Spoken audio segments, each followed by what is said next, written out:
बिस्मिल्लाहिर्रहमानिर्रहीम। अस्सलाम वालेकुम। कैपिटल टॉक में खुश आमदीद। आज 28 मई है और आज पाकिस्तान में यौम तकबीर मनाया जा रहा है। वफाकी हुकूमत की तरफ से पाकिस्तान में आम तातील का ऐलान किया गया है और इसके अलावा आप जानते हैं कि पाकिस्तान मुस्लिम लीग नून जो है उसके सदर का आज दोबारा इंतखाब किया गया है। नवाज़ शरीफ साहब जो 28 मई 1998 को पाकिस्तान के वज़ीर आज़म थे और उनके हुक्म पर एटमी धमाके किए गए थे, तो आज वो अपनी पार्टी के दोबारा सदर बन रहे हैं। ये एक सियासी एक्टिविटी है, लेकिन जो यौम तकबीर मनाया जाता है उसका ताल्लुक सिर्फ़ एक पार्टी से नहीं है। हर पाकिस्तानी जो है वो इसको सेलिब्रेट करता है क्योंकि इस दिन पाकिस्तान एक एटमी ताकत बन गया था। लेकिन आज हम यौम तकबीर के हवाले से एक ऐसी शख्सियत से बात करेंगे जिनका बराह रास्त इस यौम तकबीर के साथ ताल्लुक़ है और शायद सबसे पहले नारा तकबीर बुलंद करने वालों में वो भी शामिल थे। उनका सियासत से कोई ताल्लुक़ नहीं है और वो हैं पाकिस्तान के मारूफ़ एटमी साइंसदान डॉक्टर समर मुबारक मंद साहब, जो 28 मई 1998 को जो चागी में पाकिस्तान ने जो न्यूक्लियर टेस्ट किए थे उनके इंचार्ज थे। तो आज हमने सोचा कि बजाय कि हम सियासत पे बात करें, एक ऐसे मामले पे एक ऐसी शख्सियत से बात करते हैं जिसका सियासत से कोई ताल्लुक़ नहीं और उन्होंने ये जो पाकिस्तान का जो एटमी प्रोग्राम है इसमें बड़ा अहम किरदार अदा किया। बहुत बहुत शुक्रिया। अस्सलाम वालेकुम डॉक्टर समर मुबारक मंद साहब। वालेकुम अस्सलाम। अच्छा डॉक्टर साहब, मैं तो चाह रहा हूँ कि आपके साथ बड़ी तफसील से बात करूँ, लेकिन यकीनन आपकी कहानी इतनी लंबी है और पाकिस्तान के न्यूक्लियर प्रोग्राम की कहानी इतनी लंबी है कि एक टीवी प्रोग्राम में तो हम उसको समराइज़ नहीं कर सकते। लेकिन हमारे नाजरीन जो कि यंग हैं, जिनकी उम्र जो है वो 18 साल से 25 साल के दरमियान है और 1998 में वो बहुत ही छोटे होंगे, उनके लिए ज़रा ये बता दें कि ये जो पाकिस्तान ने 28 मई 1998 को जो धमाके किए थे, तो ये धमाके जो हैं ये इंडिया के 11 मई के धमाकों के जवाब में किए गए थे। तो इसमें 2 हफ्ते से ज़्यादा का वक्त लगा। तो ये जो 11 मई से लेके 28 मई के दरमियान जो टाइम था, ये जो 16-17 दिन थे, इस दौरान आपको कब कहा गया कि हमने एटमी धमाके करने हैं और आपने कितने दिन में प्रेपरेशन की? एटॉमिक टेस्ट के लिए प्रिपरेशन तो इसके लिए तो बहुत टाइम दरकार होता है और हमारी खुशकिस्मती है कि 1996 में भी एक ख़बर निकली थी कि इंडिया एटॉमिक टेस्ट करने लगा है। उस वक़्त हमें कहा गया था कि आप भी जाके टेस्ट की तैयारी कर लें। तो उस वक़्त जो बड़े बड़े काम थे जो बहुत वक्त लेते थे, वो जैसे कि केबल्स को ले करना या टनल को कुछ आधे से ज़्यादा हिस्सा उसका प्लग करना, ये सारा काम हमने उस वक्त कर लिया था। बंकर वगैरह बनाना वो भी बना लिया था। तो इसलिए वो जो टाइम लेने वाला काम था जिसने 6 से 7 हफ्ते लेने थे, वो उस वक्त हो गया था। तो जब ये 1998 में इंडिया ने 11 मई को और 13 मई को 5 धमाके किए, उस वक्त फिर नवाज़ शरीफ साहब प्राइम मिनिस्टर थे और उन्होंने मुझे 13 तारीख की शाम को मदऊ किया प्राइम मिनिस्टर हाउस में और डिस्कशन की और पूछा कि हमारे तैयारी किस लेवल तक की है और हम क्या ये धमाके कर सकते हैं। तो मैंने उनको पूरा ब्रीफ़ किया कि हम बिल्कुल तैयार हैं, हम धमाके कर सकते हैं, क्योंकि हमने इस तरह के बहुत सारे एक्सपेरिमेंट्स जिनको कोल्ड टेस्ट कहते हैं पहले से कर लिए हैं और चागी में भी हमारे टनल में सारे इंस्ट्रूमेंट्स लगे हुए हैं, टनल्स के भी तैयार हैं, तो हम ये काम कर सकते हैं इंशाल्लाह। तो फिर उन्होंने अगले दिन 14 तारीख को defence committee of the cabinet की मीटिंग बुलाई। उसमें सारे सर्विस चीफ बुलाए, फाइनेंस मिनिस्टर, फॉरेन मिनिस्टर और डॉक्टर एकू खान साहब को बुलाया और मुझे भी बुलाया और कुछ लोग भी थे। तो वहाँ पे फिर डिस्कशन हुई जिसमें उन्होंने सबसे वो खामोश रहे लेकिन सबका ओपिनियंस लेते रहे और जब सब ओपिनियंस आ गए तो उसके बाद फिर उन्होंने अपना मेजॉरिटी के ऊपर ये फ़ैसला हुआ कि हमें धमाके करने चाहिए। तो मुझे फिर उन्होंने ये कहा कि आप अपनी यहाँ पैकिंग वगैरह कर लें, आपने जो वहाँ सामान लेके जाना है, एटम बम्स लेके जाने हैं या उनके पार्ट्स लेके जाने हैं, वहाँ जाके असेंबल करने हैं, वो सब तैयारी कर लें, लेकिन हम आपको 5-7 दिन में बताएंगे, तो फिर आप वहाँ भी जाके जाएँ। तो वो 5-7 दिन तो खैर हम बैठे रहे तैयारी पैकिंग शैकिंग करके, लेकिन इन्होंने गवर्नमेंट पाकिस्तान ने फिर डेलीगेशंस भेजी हैं अपने दोस्त ममालिक को, उनको ब्रीफ करने के लिए कि हम एटॉमिक टेस्ट करने वाले हैं और आपको पहले से इतला दे रहे हैं, जिसमें मुस्लिम कंट्रीज़ भी थे, टर्की भी था, चाइना भी था, कुछ ऐसे ममालिक थे। तो ये ब्रीफिंग करके जब डेलीगेशन वापस आई तो 19 मई हो चुकी थी। तो 20 मई को फिर हम यहाँ से चागी के लिए रवाना हुए, हमें गो हेड मिली और हमारे कुछ एयरफोर्स के जहाज़ थे वो सामान लेकर गए दालबंदी ने एयरपोर्ट, और एक पीआई की फ़्लाइट पे हमारी जो टीम थी टेस्ट टीम, वो हम पीआई की फ़्लाइट पे गए, कोयटा गए और चागी बाई रोड गए। तो ये 20 तारीख को फिर वहाँ 21 तारीख को सुबह वहाँ काम शुरू हुआ, जिसमें बॉम्ब्स को हमने असेंबल किया। हमने 6 टेस्ट करने थे, प्राइम मिनिस्टर ने कहा था 6 टेस्ट करने हैं इंडिया के 5 के मुकाबले में। तो बॉम्ब्स को असेंबल किया और टनल के अंदर उनको लेकर गए, उनको वायर अप किया। उसके बाद बहुत बड़ा काम किया था कि जो टनल्स थी वो पार्शली प्लग थी, उनको फिर कम्प्लीटली प्लग करना था।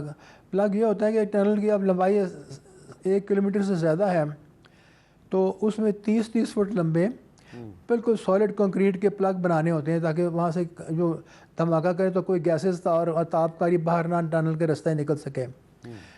तो वो फिर सारा काम भी किया और 27 तारीख को सुबह हम फारिग हुए इस काम से, और सीमेंट कंक्रीट को ड्राई करने के लिए 24 घंटे देने थे, वो अगले दिन तक हो गए, तो हो जाएंगे पूरे, हो जाने थे पूरे।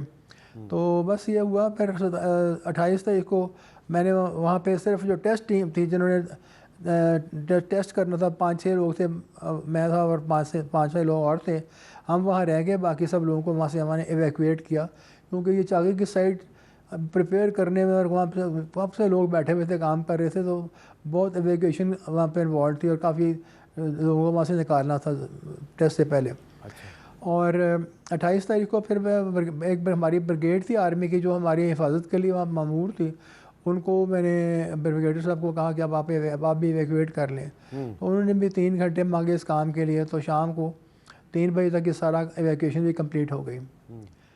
फिर उस वक्त फिर ये जो हमने डेटोनेशन करनी थी, ये चागी में टनल्स के अगर माउथ से गने तो तकरीबन 10-12 किलोमीटर दूर हमने एक गाड़ी खड़ी हुई थी, जहाँ से वायरलेस के ज़रिए हमने डेटोनेशन का स्टार्ट करना था।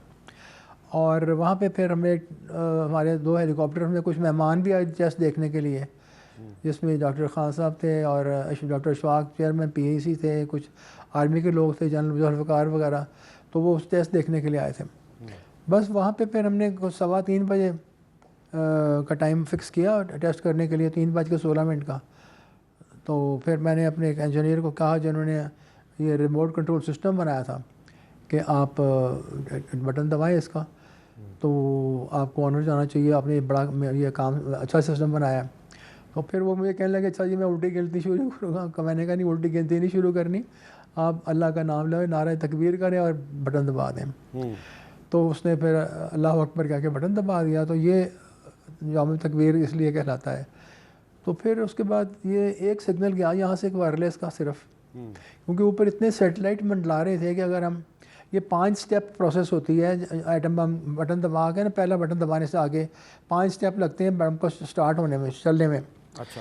तो अगर हम 5 सिग्नल भेजते तो वो वायरलेस के सिग्नल फ्रीक्वेंसी जो है ना वो सैटेलाइट पकड़ लेते, तो फिर हमारी सिग्नल जैम कर सकते थे। हमने इसलिए सोचा कि एक ही सिग्नल भेज के ना टनल के माउथ पे जो कंप्यूटर है वो स्टार्ट कर देंगे, तो बाकी के 4 स्टेप वो कंप्यूटर पर आगे इम्प्लीमेंट करवाएगा। अच्छा।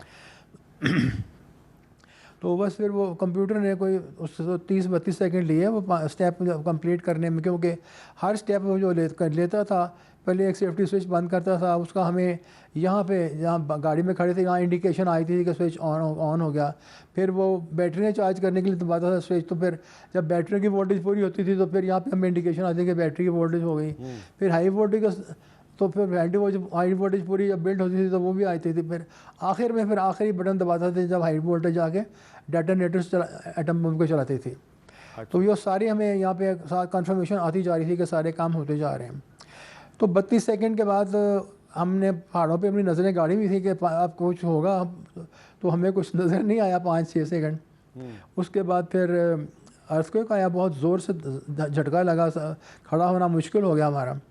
और ज़ाहिर है बहुत हम खुश हुए क्योंकि वो एटॉमिक टेस्ट की इंडिकेशन थी और इस कदर झटका लगा कि वो पहाड़ों के ऊपर से फिर वो सारे आप रंग पहाड़ों का जो डार्क स्टील ग्रे था वो सफ़ेद होना शुरू हो गया और पूरी माउंटेन रेंज 30 किलोमीटर तक ऐसे होगी जैसे उसमें ताज़ा बर्फ़ गिरी हो। तो बस ये कुछ हुआ उस वक्त और हमने सजदा शुक्र अदा किया। ज़मीन पे सजदा करते पत्थरों पे, तो वहाँ 52 डिग्री टेम्परेचर था, पत्थर उससे भी ज़्यादा गर्म थे। अच्छा। माथे जल के लोगों की, लेकिन अल्लाह का शुक्र अदा करना ज़रूरी था। अच्छा डॉक्टर साहब, ये बताएं कि अभी आपने गुफ्तगू की इब्तिदा में बताया कि आप 1996 से ही तैयार थे, आपको 1996 में ही कह दिया गया था कि आप तैयारी करें। तो 1996 में जब आपको ये कहा गया कि तैयारी करें, तो उस वक्त पाकिस्तान का प्राइम मिनिस्टर कौन था? उस वक्त मेरा ख्याल है बेनज़ीर भुट्टो थी। बेनज़ीर साहब ही होंगे, बेनज़ीर ही होंगी, नहीं बेनज़ीर 98 में शायद, 98 नहीं, में बेनज़ीर थी ना, नहीं बेनज़ीर थी 93 से 96 तक बेनज़ीर थी। 96 में नहीं बेनज़ीर थी, हाँ जी। अच्छा। उस वक्त टेस्ट नहीं किए इसलिए कि वो ख्याल गवर्नमेंट का ये था कि हम बड़े कीन थे साइंटिस्ट लोग, क्योंकि हमारे पास 5-6 डिज़ाइन थे ऐसे बने हुए जो हम टेस्ट करना चाह रहे थे। वो गवर्नमेंट का ये ख्याल था कि इंडिया ने अब 1974 के बाद कोई टेस्ट नहीं किया, तो हम अब सब कॉन्टिनेंट की पीस को दोबारा डिस्टर्ब ना करें, टेस्ट में पहल करके सेंक्शंस अपने पर क्यों लगवाएं खाम खा। तो इसलिए फिर हम चुप करके बैठे रहे। फिर जब ये उन्होंने टेस्ट किए तो फिर हमें मौका फराहम हो गया। अच्छा, ये बताएं डॉक्टर साहब कि ये न्यूक्लियर टेस्ट के लिए चागी का इंतखाब क्यों किया गया? हाँ, ये जब साइट चुनी गई थी उस वक्त पूरे पाकिस्तान में हमने बहुत अपने जॉरियस के साथ और मेंबर टेक्निकल और चेयरमैन सब ने मिल के बहुत चक्कर, मैंने भी बहुत साइटें विज़िट की। डेरा गाजी खान में भी क्रोमियम माइंस वगैरह के ज़माने की अबैंडन माइंस भी विज़िट की और बहुत जगह देखी। देखना ये होता है कि आपका जब धमाका हो तो आपकी जो एनर्जी रिलीज़ होती है 10, 15, 20 किलो टन जितनी भी है, तो आपका जो पहाड़ है उसमें इतनी ताकत हो कि वो उसको कंटेन कर सके, उसका प्रेशर बर्दाश्त कर सके। तो वहाँ हर जगह पे हम गए तो हमने पत्थरों को, उनकी रॉक डेंसिटी को देखा, रॉक स्ट्रक्चर को देखा। हमारे जियोलॉजिस्ट ने स्टडी किया बड़े डीपली कि पहाड़ों में कोई क्रैक्स ना हो, उनमें कोई वेजिटेशन और दरख्तों की जड़ें ना गुजर रही हों और वो पहाड़ नरम ना हो। जिस तरह आप देख रहे हैं आजकल नीलम झेलम प्रोजेक्ट में टनल्स में रोज़ सुराख हुए होते हैं, ऐसी हरकत ना हो। तो वो चागी का पहाड़ का जो स्टोन है उसकी पाकिस्तान के तमाम पहाड़ों से पत्थर की डेंसिटी हाईएस्ट है। उसकी 3.25 उसकी पत्थर की डेंसिटी है, इतना हैवी पत्थर है वो। अच्छा। और उसमें कोई फिशर्स नहीं है, कोई क्रैक्स नहीं है, कोई गारे नहीं है, कुछ भी नहीं है, सॉलिड पर रॉक है वो। अच्छा डॉक्टर साहब, ये बताएं कि जो आपने एक मीटिंग का जिक्र किया कि जिसमें नवाज़ शरीफ साहब ने सबसे राय ली, ऐसी ही एक मीटिंग उन्होंने अखबारात के कॉलमिस्ट और एडिटर्स के साथ भी की थी। उसमें भी अक्सरियत ने उनको यही मशवरा दिया था कि पाकिस्तान को धमाके ज़रूर करने चाहिए। लेकिन क्या ये दुरुस्त है कि पाकिस्तान पर बहुत ज़्यादा दबाव था? कुछ दोस्त ममालिक भी पाकिस्तान से कह रहे थे कि पाकिस्तान अगर एटमी धमाके ना करे तो उसका पाकिस्तान को ज़्यादा फ़ायदा है, ना कि अगर आप धमाके कर देंगे तो फिर आपको फ़ायदा कोई नहीं होगा। ये बात मैंने या तो अखबारों में पढ़ी है, क्योंकि मैं पॉलिटिशियन तो नहीं हूँ, लेकिन defence committee of the cabinet में कुछ लोगों ने जिसने अपोज़ किया था ना, 2-3 लोगों ने धमाकों को, उन्होंने ये आर्गूमेंट दी थी। उन्होंने ये आर्गूमेंट ज़रूर दी थी कि अगर हम धमाके ना करें, फोरगो करें धमाकों को, तो अमेरिका हमें इतनी एड दे देगा, या हमारा उस वक्त $5 बिलियन का हमारा लोन था वो फोरगो कर देगा या राइट ऑफ कर देगा। उस वक्त ये बातें कैबिनेट कमेटी में डिस्कस हुई थी। अच्छा, और जिन लोगों ने अपोज़ किया था वो बड़े अहम लोग थे, चलें उनका नाम नहीं लेते। लेकिन डॉक्टर साहब ये बताएं कि ये कोहोटा रिसर्च लेबॉर्ट्रीज़ और पाकिस्तान एटॉमिक एनर्जी कमीशन दोनों ही जो है पाकिस्तान के न्यूक्लियर प्रोग्राम से वाबस्ता हैं, लेकिन दोनों के जो सरबराहान हैं वो अलग-अलग रहे। तो इन दोनों की आपस में कोई कोऑर्डिनेशन होती थी या ये दोनों अलग-अलग काम करते थे? आपको पता है कि 1955 में एटॉमिक एनर्जी कमीशन बनी थी जी। और पहले तो उसका प्रोग्राम था peaceful applications of atomic energy, atoms for piece हमारा स्लोगन होता था। जब मैंने 1962 में एटॉमिक एनर्जी कमीशन ज्वाइन की है एज ए यंग ऑफिसर, तो हमारे सब सेंटर्स में बड़े बड़े बोर्ड लगे होते थे एटम्स फॉर पीस। तो एटम्स के एग्रीकल्चर में, मेडिसिन में, इंडस्ट्री में एप्लीकेशंस की बात होती थी।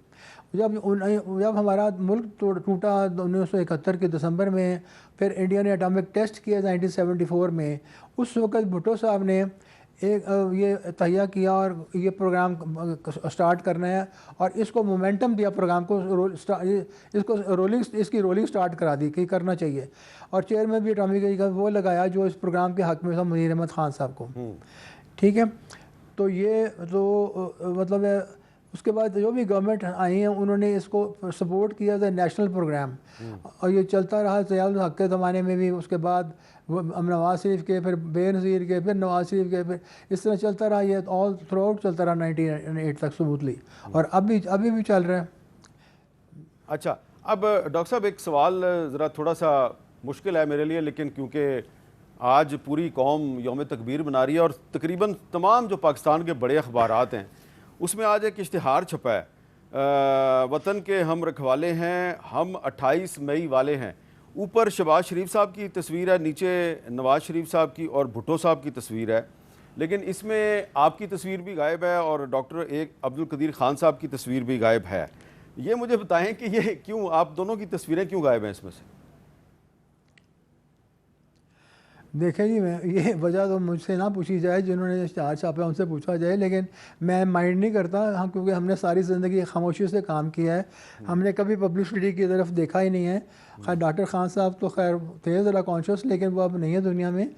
अगर वो होते तो शायद और बात होती, लेकिन वो उनकी मर्ज़ी है, उन्होंने नहीं दिया, कोई बात नहीं है। लेकिन सबको पता है काम टेक्निकल काम है, साइंटिस्ट ने किया होगा, पॉलिटिशियन का करने का काम तो नहीं है। पॉलिटिशियंस का सिर्फ डिसीजन फैसला करने का काम है कि अब बम तो बढ़ गया, तो बन गया, तो अब चलाना चाहिए कि नहीं चलाना चाहिए, या प्रोग्राम स्टार्ट करना है तो इसके लिए फंडिंग करनी चाहिए कि नहीं करनी चाहिए। पॉलिटिशियंस की उस हद तक तो बड़ी सपोर्ट होती है।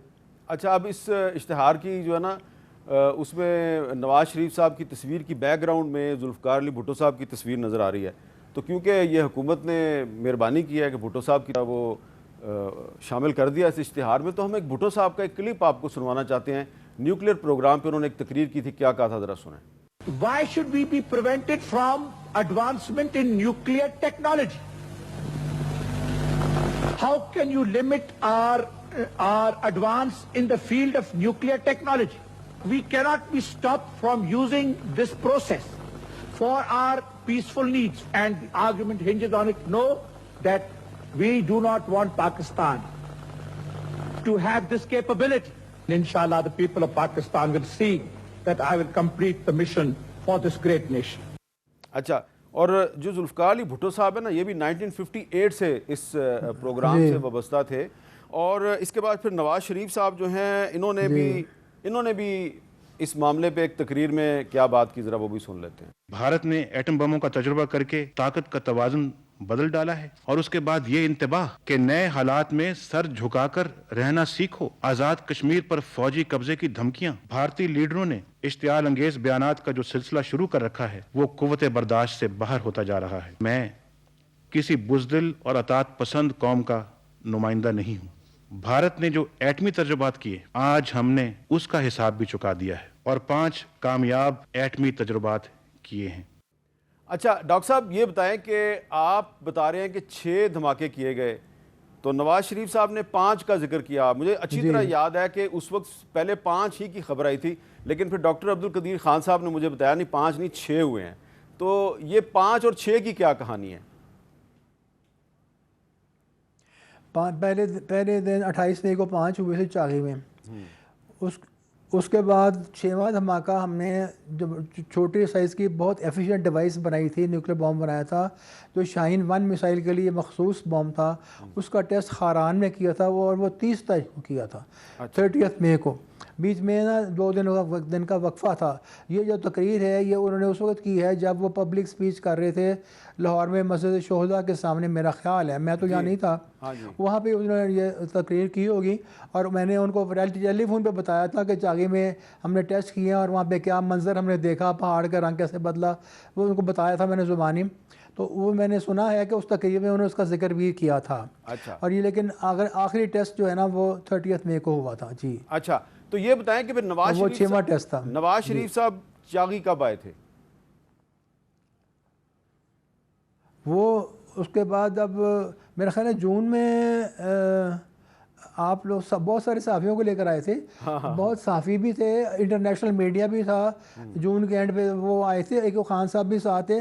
तो मैंने उनको वहाँ पे बंकर के अंदर ब्रीफिंग दी थी कि हमने कैसे काम किया, कहाँ डेटा कलेक्ट किया, सारा बताया था उनको, एक एक चीज़ दिखाई थी। अच्छा, तो इसका मतलब ये है कि उसके बाद दोबारा फिर आए थे जब जब जी अच्छा, इसका मतलब फिर आए थे दिसंबर 1998 में मुस्लिम लीग यूथ विंग का जुलूस आया था पूरा। अब वहाँ पे 10,000 बंदा, तो फिर तब भी आए थे।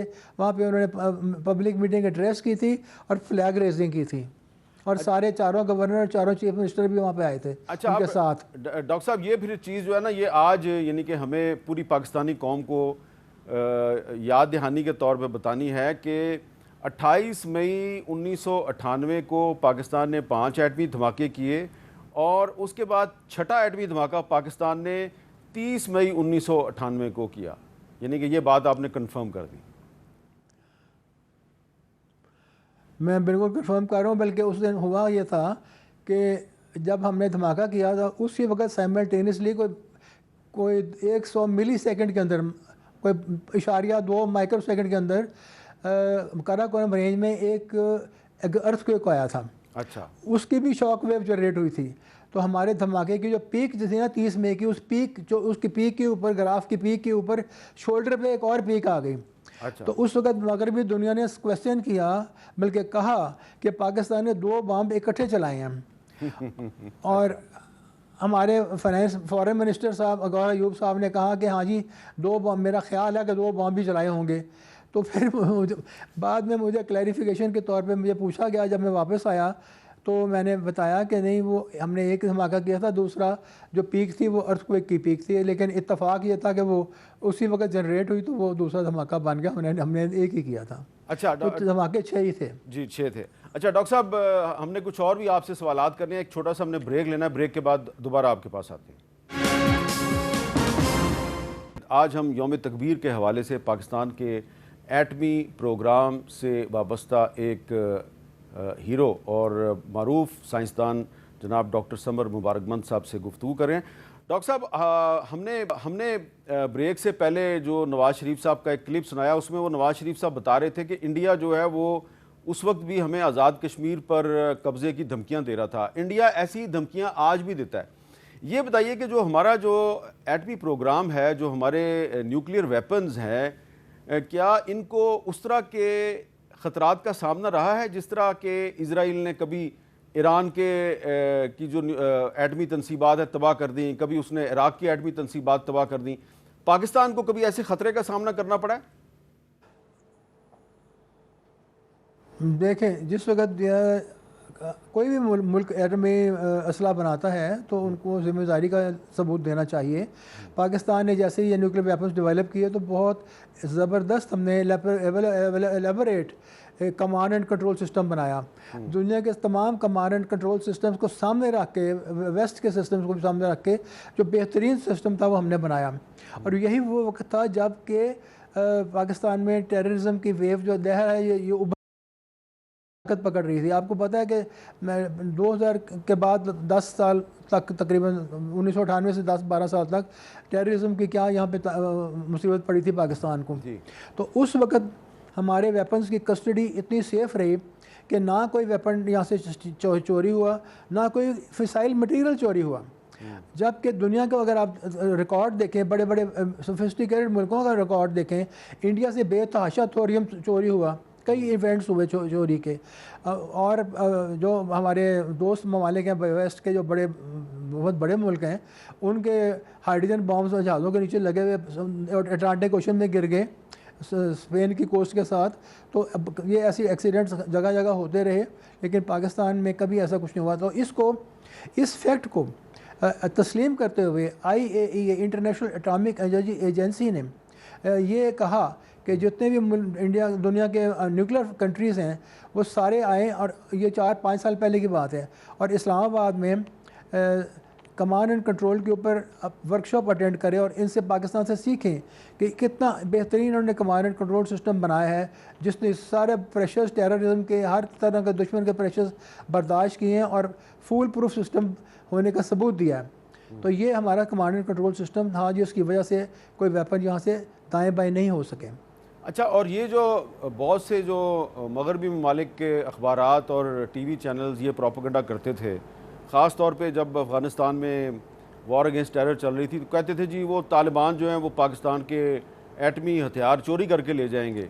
तो मुझे याद है उस वक्त भी मैंने आपसे काफ़ी साल पहले 2004 में शायद इस पर एक इंटरव्यू किया था। लेकिन ये पाकिस्तान के न्यूक्लियर प्रोग्राम के ख़िलाफ़ ये प्रोपेगेंडा आज भी जारी है कि जिस तरह वो किसी न्यूक्लियर साइट पे जाके लेबॉर्ट्री में से वो मिसाइल या बॉम्ब निकालेंगे, ट्रक में रखेंगे और भाग जाएंगे, ऐसे हो सकता है? आप बिल्कुल सही कह रहे हैं। मुझे ये याद है, और ये मैं आपको एक थोड़ी सी बात बता दूं। ये प्रेशर टैक्टिक्स हैं जो कि वेस्ट की तरफ से पाकिस्तान पे हमेशा से डाले गए हैं, और ये मतरवातर डाले जाते रहे हैं कि किसी तरह से न्यूक्लियर प्रोग्राम पाकिस्तान का इसमें रुकावट डाली जाए। लेकिन ये प्रेशर्स गवर्नमेंट को बर्दाश्त ज़ाहिर करने होते हैं, और उसके प्रेशर्स के बावजूद हमारा प्रोग्राम फ़रोग़ पाया, मजबूत हुआ, मुस्तहकम हुआ और बहुत एडवांस हो गया। और अब दुनिया के हम लीडिंग न्यूक्लियर कंट्रीज़ में इस वक्त मौजूद हैं दफ़ा के लिहाज से। अच्छा, अब आपको मैं बता दूँ प्रेशर की बात है। एक और बात भी वो हमेशा करते हैं। मुझसे एक इंटरव्यू किया उन्होंने वहाँ से बाहर से अमेरिका से कि जी आपने प्रोलिफरेशन की है, और AQ खान साहब ने न्यूक्लियर सीक्रेट्स दे दिए हैं उसको, ईरान को भी और नॉर्थ कोरिया को भी। तो मैंने सोचा कि ये तो बात पाकिस्तान के कैरेक्टर पे हरफ आ रहा है। मैंने कहा देखें, अगर हमने न्यूक्लियर सीक्रेट्स ईरान को दिए तो कब दिए? उन्होंने कहा जी वो 90s में दिए। मैंने कहा हाँ, जब आपने प्रेशर अमेंडमेंट लगाई थी वो 1990 की बात है। मैंने कहा अब 1990 को हमने सीक्रेट्स अगर फ़र्ज़ करें दे दिए ईरान को कि न्यूक्लियर बॉम्ब कैसे बनाना है, तो आज ये विचार, मैंने कहा अब 2015 है, तो ये 15 और 10-25 साल में ईरान एटम बम नहीं बना सका, तो कौन सा सीक्रेट हमने उनको दिया होगा? आप जरा गौर करें इस पर। अच्छा। मैंने कहा सबसे पहले एटम बम मैंने कहा कोरिया का जो एटम बम है वो प्लूटोनियम का एटम बम है। मैंने कहा हमारे पास 3% अपना प्लांट थी ना प्लूटोनियम था, हम उनको प्लूटोनियम का एटम बम कहाँ से बना सकते दे सकते थे। मैंने कहा ये आप गौर करें कि सबसे पहले एटम बम बनाया अमेरिका ने, फिर वहाँ से टेक्नोलॉजी गई इंग्लैंड के पास, फिर गई फ्रांस के पास, फिर गई इसराइल के पास, फिर गई साउथ अफ्रीका के पास। मैंने कहा सबसे बड़ी प्रोलिफरेशन तो आप लोगों ने की है। हैं, और जो रशिया के पास गई है वो रोजनबर्ग्स ने सीक्रेट चोरी करके दिया, आपने उनको फांसी लगा दिया। लेकिन आपने 5-6 वेस्टर्न कंट्रीज़ में ये प्रोलिफरेशन की है कि नहीं की? तो आप अपने गिरबान में जाके हमारे ऊपर हम हर वक्त चार्ज लगाते हैं। दूसरी बात उन्होंने एक और भी की थी। उन्होंने कहा था, जब आपको याद होगा 2008 में इंडिया ने कोल्ड स्टार्ट डॉक्ट्रिन बनाई थी और दो आर्मर्ड डिवीजन रेज की थी, जिसको वेस्ट ने बड़े लेटेस्ट टैंक से, आर्टिलरी गन से, रडार से लेस किया था। और इंडिया ने कहा था ये हमने कोल्ड स्टार्ट डॉक्ट्रिन ने हमारी अनाउंस की थी, और ये आर्मर्ड डिवीजन इसलिए हैं कि पाकिस्तान को एक पिंसर मूवमेंट के तहत, शार्प अटैक के तहत दरमियान में से 2 लख्त करके और हम वहाँ पे टेरिटरी ऑक्यूपाई करेंगे ताकि वो अपने न्यूक्लियर वेपन सरेंडर कर दें। ये उनकी थी। तो जिस वक्त वो ये डिवीजन रेज कर रहे थे और वेस्ट उनको वेपन सेल कर रहा था, उस वक्त हमने वेस्ट से प्रोटेस्ट किया पाकिस्तान ने कि ये आप जो balance of power, conventional power आप डिस्टर्ब कर रहे हैं, ये सब कॉन्टिनेंट के लिए अच्छा नहीं है। तो वेस्ट ने हमें ये कहा, आपको बताओगा उस वक्त इकोनॉमिक बबल बर्स्ट हुआ था और वेस्ट को पैसे की बड़ी ज़रूरत थी। तो वो उन्होंने कहा कि जी ये तो आपका और इंडिया का मसला है, आप इसको खुद ही सॉल्व करें। तो उन्होंने उनको $60-70 बिलियन के वेपन सेल किए। अच्छा, जब उन्होंने कहा हमें कि मसला अपना हल करें, तो अब क्या कर सकते थे? हम भी $70 बिलियन तो नहीं कहीं से ला सकते थे। तो हमारे डिफेंस एनालिस्ट ने फिर साइंटिस्ट की तरफ देखा और कहा कि अभी क्या करें। तो फिर उस वक्त नसर टैक्टिकल वेपन हमारा आपको मंजर आम पर आया। हमने नसर मिसाइल बनाई और उसमें मिनिएचर न्यूक्लियर वॉरहेड लगाए, और वो एक रॉकेट लॉन्चर जो होता है गाड़ी के ऊपर माउंटेड, जिसमें मल्टी बैरल लॉन्चर, उसमें से वो मिसाइल हर 3-3 सेकंड के बाद एक फायर हो सकती है। हमने कहा आप सिनेरियोज आप देखें कि अगर वो 2 आर्मर्ड डिवीजन हमारे बॉर्डर पे आगे इकट्ठी हो जाती हैं, तो इधर से ये नसर मिसाइल के 2-3 वॉलीज हम चला दें, 10-15 मिसाइल उनके अंदर फेंक दें न्यूक्लियर वॉरहेड्स के साथ, तो कितने टैंक उनके मेटल का एवेपोरेट होंगे, हवा में मेटल एवेपोरेट हो जाएंगे। तो फिर अमेरिका ने कहा ये कैसे टेक्निकल वेपन आपने बना लिया और ये क्यों बनाया? हमने कहा आपको हमने मना किया था, आपने कहा ये मसला खुद हल करो, तो अब हमने हल कर लिया। तो ये हमारा जवाब था उनके जवाब का। अच्छा। तो इस तरह से ये हमेशा प्रेशर डालते रहते हैं, लेकिन हमें अपने टेस्ट थ्रेट परसेप्शन खुद देखनी में तो ये उसका इलाज खुद करना पड़ता है। अच्छा डॉक्टर साहब, मेरे 2-3 सवाल और हैं, एक ब्रेक के बाद मैं दोबारा आपके पास वापस आता हूँ। यौम तकबीर के हवाले से हम डॉक्टर समर मुबारकमंद साहब से गुफ्तगू कर रहे हैं। डॉक्टर साहब, आप पाकिस्तान के मिसाइल प्रोग्राम से भी वाबस्ता रहे हैं, थोड़ा सा हमें ये बताएंगे कि आप पाकिस्तान के जो मिसाइल प्रोग्राम से कब वाबस्ता हुए और कौन कौन से मिसाइल बनाए आपने?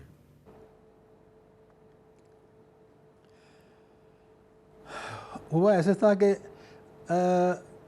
हमारा एक डिपार्टमेंट बनी थी जिसका नाम था नेशनल डेवलपमेंट कॉम्प्लेक्स, और हमें मैंडेट दी गई थी कि हम मिसाइल के लिए जो कुछ मिसाइल हमने थोड़े से एक्वायर किए हुए थे उनके लिए न्यूक्लियर वॉरहेड बनाए। तो हमने न्यूक्लियर वॉरहेड बनानी शुरू कर की है। जब ये कर लिया तो हमने एक वॉरहेड का कोल्ड टेस्ट करके दिखाया मिसाइल पे, तो वो बहुत कामयाब हुआ। तो उसके बाद आर्मी चीफ जो थे उस वक्त उस ज़माने में काकड़ साहब, उन्होंने शाम को अपने घर पे मुझे बुलाया, वहाँ पे हमारा डेटा चेक किया, बड़े खुश हुए और कहा कि पाकिस्तान के लिए अब आप मिसाइल बनाएं। मैंने कहा जी मिसाइल में मेरी तो फील्ड नहीं है एरोस्पेस, तो लेकिन बहरहाल हम टीम बनाते हैं तो देखते हैं टीम हमारी क्या कर सकती है। तो उस वक्त फिर मैंने एक अपील लॉन्च की, वो नेशनल एंटी सीधा डेवलपमेंट कॉम्प्लेक्स से हमने अपील लॉन्च की फॉरेन यूनिवर्सिटीज़ में जहाँ जहाँ हमारे पाकिस्तानी एरोस्पेस की फील्ड से कभी वाबस्ता रह चुके थे या उस वक्त हो रहे थे कि उनको कहें कि पाकिस्तान में आके हमारे मिसाइल प्रोग्राम में वो हिस्सा लें। तो उस वक्त कुछ साइंटिस्ट पाकिस्तान के बाहर से आए और अब यूरोप से भी आए, अमेरिका से भी आए, और वो आकर और मुझे मिले और आके कहने लगे कि हम आए हैं, बताएं क्या करना है। मैंने कहा हमें पाकिस्तान ने एक शाहीन 1 मिसाइल बनानी है, एक शाहीन 2 बनानी है, 2 मिसाइल्स बनानी है हमने, एक 600 किलोमीटर रेंज की और एक 1200 किलोमीटर रेंज की। तो आप हमारी कोई हेल्प कर सकते हैं? उन्होंने कहा हम बिल्कुल, जो हो सकता है हम बिल्कुल करेंगे। तो मैंने कहा भाई आप तो वहाँ बड़ी बड़ी तनख्वाहें लेकर आए हैं, तो मैं आपको कहाँ से इतनी तनख्वाहें दूँ? हमारे पास तो इतने ग्रेड ही नहीं है, तो वो स्ट्रक्चर ही नहीं है कि आप वो अमेरिकन तनख्वाहें दे सकें। तो उन्होंने मुझे सब में मिल के इकट्ठे मेरे ऑफिस में बैठ के सामने बैठ के कहा एज ए ग्रुप कि हम यहाँ पे पाकिस्तान को उनके आके पैसे कमाने के लिए नहीं आए, हम पाकिस्तान को पे बैक करने के लिए आए हैं जो कुछ हमारे लिए अच्छा पाकिस्तान ने किया है। इस जज्बे के साथ ये ग्रुप बना और इसमें सबसे पहले हमने शाहीन 1 मिसाइल बनाई जो 99 में उसका पहला सक्सेसफुल टेस्ट हुआ। तो उस वक्त इंडियन के सारे फ्रंट लाइन बेसिस जो थे हमारे बॉर्डर के उस पार 300-400 किलोमीटर दूर थे। तो हमने 600 किलोमीटर की मिसाइल बनाई। आर्मी ने कहा था इसराइल बना दें, तो इधर से 200 किलोमीटर अंदर से चलाएं तो उधर उनके बेस सारे कवर होते थे। तो जब इंडिया ने देखा कि उसके टेस्ट बड़ा कामयाब हुआ है तो उन्होंने अपने बेस उठाए और वो उठा के तो मैन्युफैक्चरिंग फैसिलिटीज़ और मिसाइल लॉन्चिंग फैसिलिटीज़ दक्कन में ले गए। फिर हमने शाहीन 2 बना दी। एक आध साल के बाद शाहीन 2 की रेंज जो थी वो हैदराबाद दक्कन तक सारा साउथ इंडिया कवर करती थी। तो उसके बाद उन्होंने देखा ये भी कवर हो गया, तो फिर वो अंडमान आइलैंड्स में ले गए अपने मिसाइल बेसिस और लॉन्चिंग फैसिलिटीज़। तो अंडमान आइलैंड्स आपको पता है बे ऑफ बंगाल में है, वो यहाँ से कोई 2-2.5 हज़ार किलोमीटर दूर है। तो फिर हमें शाहीन 3 बनाई। जो शाहीन 3 थी उसकी रेंज 3000 किलोमीटर है, तो वो भी बेस कवर हो गए। तो अब मैंने कहा एक दिन स्पीच में मैंने कहा कि अब बे ऑफ बंगाल में आप छलांग मार दें। बहरहाल ये तो मिसाइल्स की स्टोरी है, लेकिन मैं आपको ये बताना चाह रहा हूँ कि शुरू में ये सारी मिसाइल्स न्यूक्लियर मिसाइल्स थी ना, तो न्यूक्लियर वॉरहेड के लिए ये होता है कि अगर टारगेट से 500 मीटर इधर या 200 मीटर दाएं बाएं लगे तो न्यूक्लियर वॉरहेड में फ़र्क नहीं पड़ता, उसकी रेंज बहुत होती है डिस्ट्रक्शन की, तो टारगेट डिस्ट्रॉय हो जाता है। लेकिन अब हमारा जो इदारा है नेस्कॉम, उसने माशाल्लाह इनकी एक्यूरेसी इतनी ज़्यादा इंप्रूव कर दी है कि अब सैकड़ों मीटर की बात नहीं होती, अब 2010 मीटर की बात होती है टारगेट्स के, इतनी एक्यूरेटली लगती है मिसाइल। तो इस तरह से उसके बाद फिर क्रूज़ मिसाइल बनाई हमने ताकि आपको सेकंड स्ट्राइक कैपेबिलिटी मिल जाए, जो सबमरीन से लॉन्च हो सकती है, जो एयर शिप से लॉन्च हो सकती है, लैंड से एयरक्राफ्ट से लॉन्च हो सकती है, वो सारी वर्जन्स हमने बनाई। तो क्रूज़ मिसाइल जो है माशाल्लाह वो बहुत ज़्यादा एक्यूरेट है। वो उसकी एक्यूरेसी 1 फुट के करीब है सिर्फ टारगेट से, आप समझिए टारगेट पे लगती है जाके। तो वो भी बहुत उसके बहुत कामयाब टेस्ट हो चुके हैं ऑलरेडी। तो इस तरह से ये अब इस एक्यूरेसी के साथ आप ये कर सकते हैं कि अपनी मिसाइल्स पे आप कन्वेंशनल वॉरहेड भी लगा सकते हैं, क्योंकि आप कन्वेंशनल वॉरहेड जाके अगर टारगेट पे एग्जैक्टली ऑन द डॉट जाके लगेगा, अभी टेस्ट हुआ एक 10 दिन पहले अब्दाली 2 का, तो क्या हुआ उसका वो टारगेट पे फ्लैग लगा हुआ था, फ्लैग के ऊपर एक ड्रोन उड़ रहा था, मिसाइल उधर से फायर हुई है और वो झंडा जो है वो आपके सामने नजर आया आपको हवा में उड़ता हुआ। तो इतनी एक्यूरेट मिसाइल्स अब माशाल्लाह बन रही हैं हमारी, और वर्ल्ड में ये इसकी बड़ी हमारी हाई रैंकिंग है हमारी एरोस्पेस इंडस्ट्री की। जी, बहुत बहुत शुक्रिया। और अब हम आर्मी के लिए कन्वेंशनल वेपन्स भी बना सकते हैं। अच्छा, बहुत बहुत थैंक यू शुक्रिया डॉक्टर समद साहब, जो पाकिस्तान के एटमी प्रोग्राम से और पाकिस्तान के मिसाइल प्रोग्राम से वाबस्ता रहे हैं। उन्होंने हमें जो 28 मई 1998 को जो पाकिस्तान ने चागी में 5 धमाके किए थे उसकी कहानी सुनाई, और ये भी बताया कि एक छठा धमाका जो है वो 30 मई 1998 को हुआ था। तो वो जो छठा धमाका है उसको हम भूल जाते हैं, उस धमाके को भी हमें याद रखना चाहिए। मुझे दीजिए इजाज़त, अल्लाह हाफ़िज़।